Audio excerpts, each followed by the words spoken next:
नमस्कार, आदाब। News India तक देख रहे हैं आप। मेरा नाम फहीम खान है। सिवान जिले की जब बात आती है तो सिवान के पूर्व सांसद मरहूम डॉक्टर मोहम्मद शहाबुद्दीन की याद लोग करते हैं। शहाबुद्दीन की अच्छाई और शहाबुद्दीन की बुराई, इन तमाम चीज़ों को लोग याद करते हैं। शहाबुद्दीन जो सिवान का दशा और दिशा शहाबुद्दीन ने बदला थे, इन तमाम बातों को लोग जिक्र करते हैं। कुछ लोग ये भी कहते हैं कि शहाबुद्दीन साहब नहीं, उनके लोग जो थे वो आतंक मचाए रहते थे। हालांकि इस बीच अब फिर शहाबुद्दीन साहब को लोग याद कर रहे हैं। वो मामला यह है कि बीते दिन आपने देखा कि सिवान में ऑल इंडिया मुशायरा जो है वो सिवान के एकता इंडोर स्टेडियम में हो रहा था। हालांकि मौसम ने करवट लिया और पूरी तरह से मुशायरे का माहौल जो है वो बिगड़ सा गया था। उसके बाद मुशायरे को शिफ्ट किया गया सफायर इन होटल में और फिर वहाँ पूरी रात बेहतर तरीके से मुशायरा चला। लेकिन जब मुशायरा शुरू हो रहा था और मुशायरे की शुरुआत हुई और उसी वक्त बारिश आ गया। बारिश आने की वजह से लोग जो है वो इधर उधर छुपने लगे।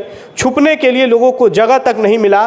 तस्वीरें देखिए, मेरे बगल में आप तस्वीर देख सकते हैं स्क्रीन पे, किस तरह से जो लोग हैं वो कुर्सी अपने सर पे रखे हैं कि सर बच जाए। भाई मौसम बदल रहा है, तबीयत ना खराब हो जाए, इसके लिए लोग जो है वो अपने सर पे कुर्सी लेकर के खड़े हो गए थे।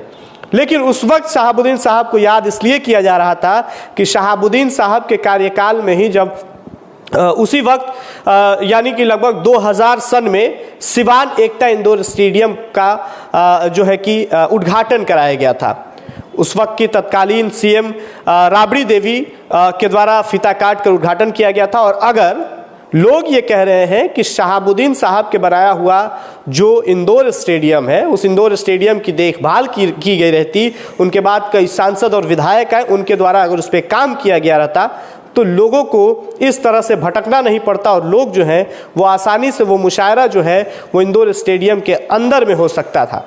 हालांकि शहाबुद्दीन को लोग याद कर रहे हैं उनकी अच्छी कामों को लेकर, क्योंकि देखिए मुशायरा जो है एक अजीमुशान मुशायरा होने जा रहा था। मुशायरे की शुरुआत हुई और उसके बाद ही मौसम ने करवट लिया और फिर बारिश होने लगी।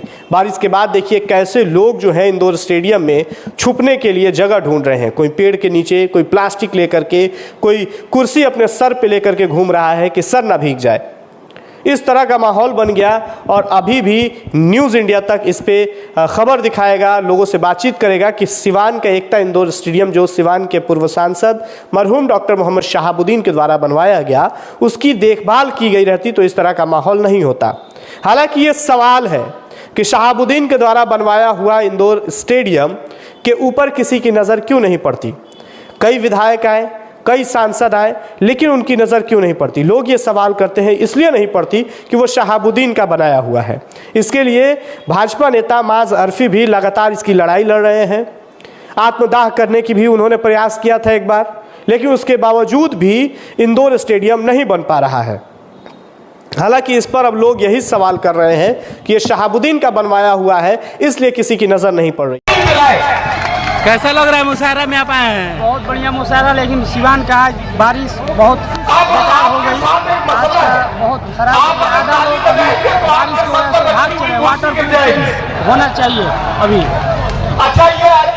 हालांकि बीते दिन मुशायरा में जो माहौल हुआ, लगभग हजारों हजार की तादाद में गांव देहात से लोग पहुंचे हुए थे, शहर के तमाम बुद्धिजीवी लोग पहुंचे हुए थे, सभी लोग पहुंचे मुशायरे में। लेकिन मुशायरे में जो भगदड़ सा माहौल हो गया, बारिश आने लगा और जिसके बाद लोग छुपने के लिए जगह ढूंढ रहे थे इंदौर स्टेडियम में। उस वक्त शहाबुद्दीन को लोगों ने याद किया था।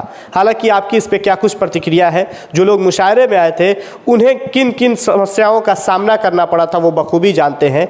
हालांकि इंदौर स्टेडियम अगर बेहतर रहता तो 1000-1500 लोगों की बैठने की जो जगह है वो इंदौर स्टेडियम में बेहतर तरीके से हो जाता।